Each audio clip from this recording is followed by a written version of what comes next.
sahabatku semua, sahabat trader, sahabat cuan, sahabat KSPM di seluruh Nusantara. Bertemu lagi saya hari ini. Tadi tiba-tiba kepikiran mau bahas terkait isu-isu resesi ya. Sekarang ini kita telah memasuki tahun 2023 tepatnya, dan di tahun ini diperkirakan terjadi resesi yang besar ya, seperti itu karena katanya kemungkinan hampir dirasakan ya dampaknya oleh hampir semua negara di dunia saat ini.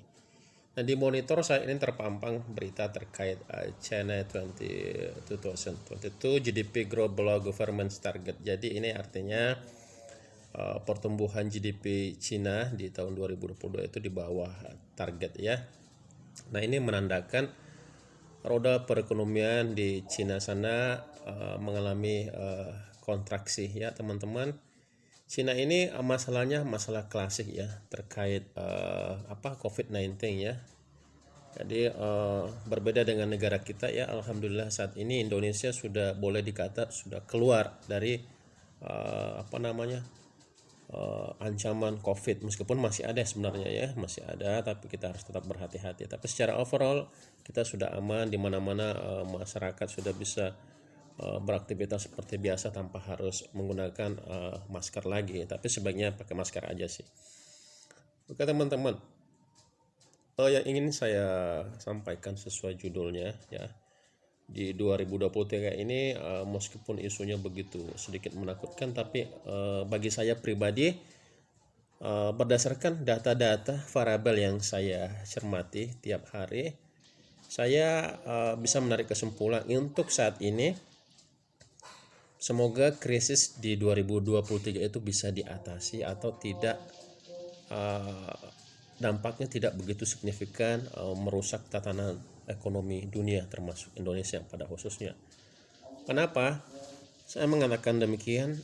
Karena ada beberapa indikator ekonomi yang sering saya gunakan. Pertama, yang kita perhatikan adalah inflasi di Amerika ya sobat ya. Inflasi di Amerika adalah salah satu biang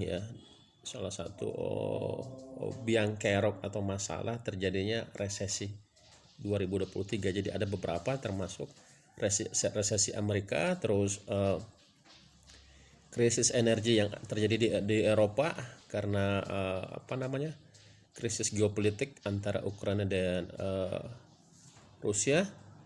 Kemudian Cina ya, kondisi COVID di Cina, dan juga diperparah oleh pelemahan mata uang ya, pelemahan mata uang negara-negara lain terhadap dolar. Mari kita cek ya. Oke, mana ini Amerika ya, kita lihat. Nah, Amerika Serikat nih ya teman-teman, yang paling atas tuh ya, inflasinya itu sekarang ini 6,5%. Dari sebelumnya pembahasan saya kemarin itu sempat menyentuh 9,1%, tertinggi selama 4 dekade atau 40 tahun. Tapi pengumuman kemarin itu sudah melandai turun ke 6,5%. Nah, coba saya klik ya, kita lihat grafiknya aja biar ada bukti empiris bagi kita semua. Ya, teman. Mana nih inflasi Amerika?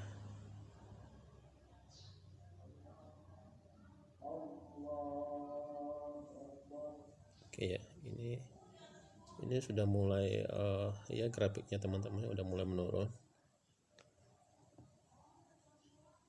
Coba saya ubah ya pakai garis aja, pakai lain.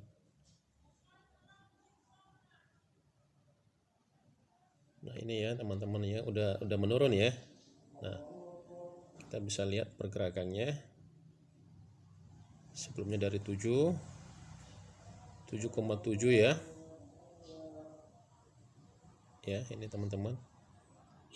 Di bulan Desember 2022, November masih 7,7, kemudian turun ke 7,1. Kemudian kemarin 6,5%. Ini bahkan kalau di sini sempat menyentuh 8% teman-teman. Kita lihat ya, 8. Di sini ada angka 9. sini ini sempat tersentuh nih di bulan Oktober, September ya, itu 9%-an. Nah sekarang melandai. Nah ini data akurat ya. Dengan penurunan suku bunga ya, the Fed ini namanya apa namanya, Fed Fund Rate ya, FFR biasa disingkat Fed Fund Rate.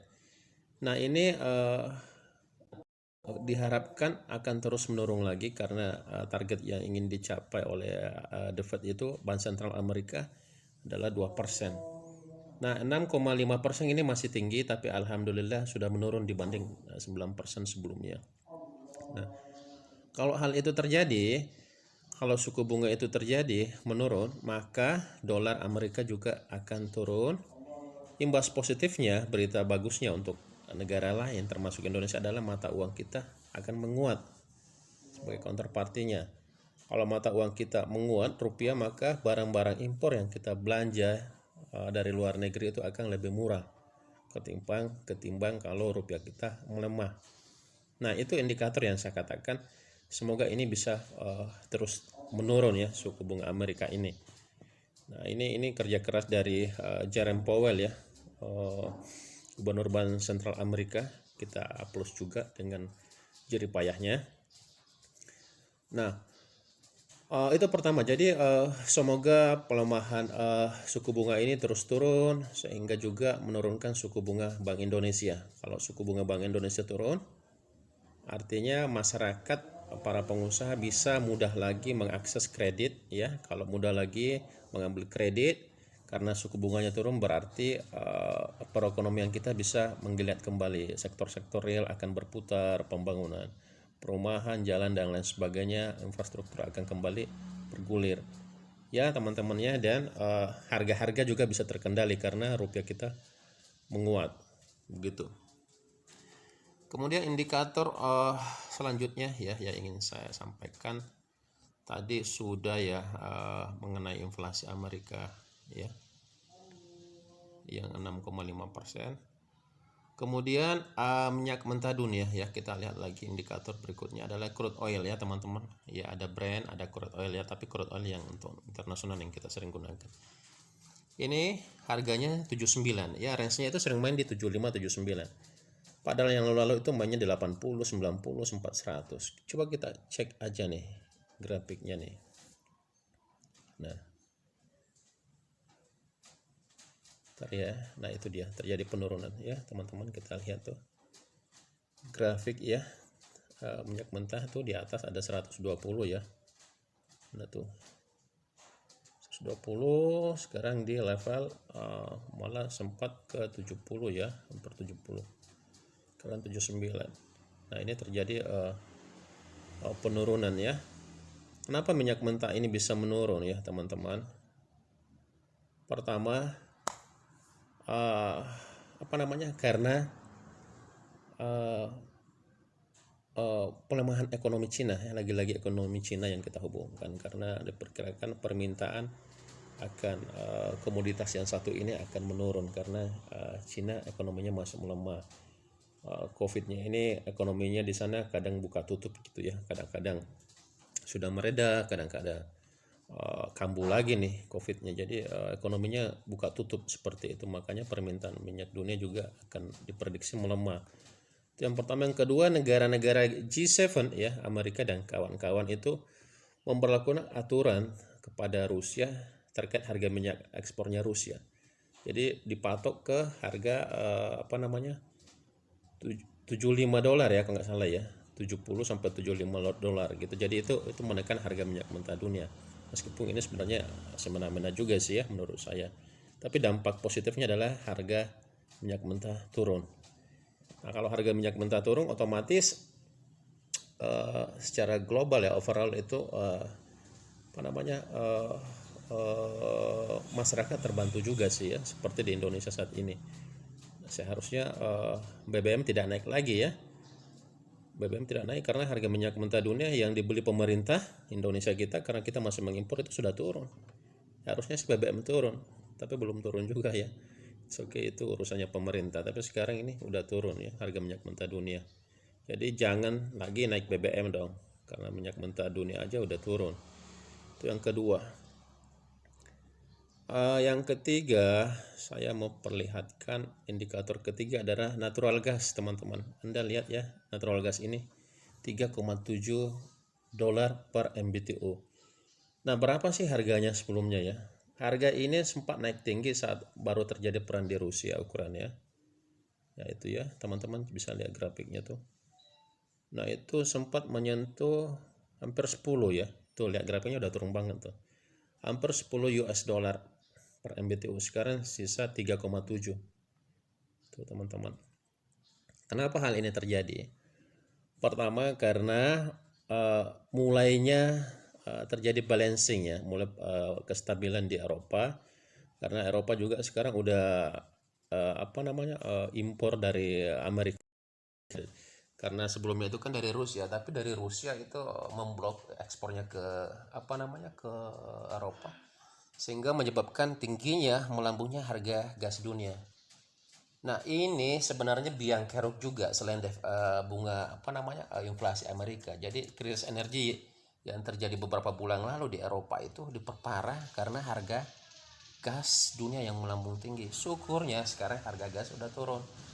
Entah apapun ceritanya, entah Eropa ekspor dari Amerika, dan juga kondisi cuaca di Eropa yang musim dinginnya katanya nggak terlalu dingin-dingin amat ya tahun ini, sehingga permintaan akan gas juga nggak terlalu begitu tinggi, dan juga cadangan gasnya itu meningkat. Nah, ini yang menyebabkan harga gas alam dunia juga turun.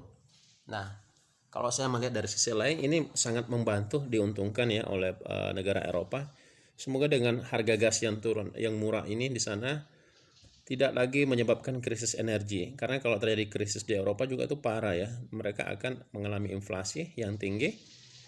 Kalau inflasi tinggi, otomatis ekonominya juga jebol gitu, hancur. Kalau ekonomi mereka hancur, otomatis permintaan barang-barang dari Indonesia, komoditas itu juga akan melambat. Kalau permintaan melambat, otomatis nilai ekspor kita akan menurun, dan penerimaan negara dari sisi pajak dan bukan pajak itu juga akan jebol, akan menurun. Nah, itu saling terkait ya teman-teman. Inilah pentingnya kita sama-sama belajar, sharing di makroekonomik ya. Itu dia. Kemudian yang saya mau perlihatkan yang faktor ketiga ya kalau nggak salah ya, yaitu dolar ya. Dolar ya teman-teman. Coba saya keluar dulu. Dolar sekarang sudah melemah ya. Dolar sudah melemah. Kita lihat aja. Indeks dolar sekarang berapa sih ya? Indeks dolar, coba di pasar saham, di forex ya.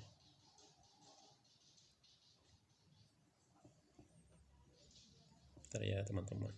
Jadi indeks dolar ini melemah nih dalam 1 bulan ini belakangan ini, terkait dengan berita-berita di mana The Fed tidak akan gencar lagi ya katanya untuk menaikkan suku bunga, yang menyebabkan dolar itu menurun. Artinya kalau suku bunga turun, dolar ikut menurun ya teman-teman ya.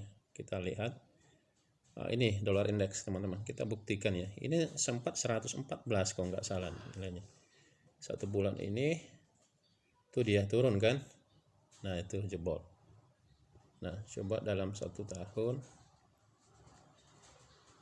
Nah, lihat teman-teman, ini sempat menyentuh 112, sekarang 102. Nah, waktu indeks dolar menyentuh level 112 ini, posisi rupiah kita tuh melemah banget ya, hampir 16.000 kurang lebih. Sekarang menguat lagi karena dolar melemah. Nah, dia 102. Kita berharap terus dolar melemah ya teman-teman, supaya sisi impornya kita bisa menguat dan inflasi bisa terkendali. Ya, ini juga sangat penting. Dan bahayanya jika dolar terus menguat, maka investor asing yang ada di Indonesia saat ini itu bisa mengeluarkan dananya dari Indonesia, capital outflow, karena nilai investasinya akan terdilusi, akan berkurang ya, karena ketika dia akan nukarkan kembali ke ke luar negeri, otomatis nilainya berkurang ya teman-teman ya, nilai investasinya berkurang. Itu dia, karena sebelum keluar harus ditukar lagi dengan dolar. Nah kalau rupiah menguatkan, ini stabil lah untuk investasi para investor asing ya. Mungkin agak jelimet teman-teman saya menjelaskan, tapi saya sudah coba jelaskan dengan sesederhana mungkin.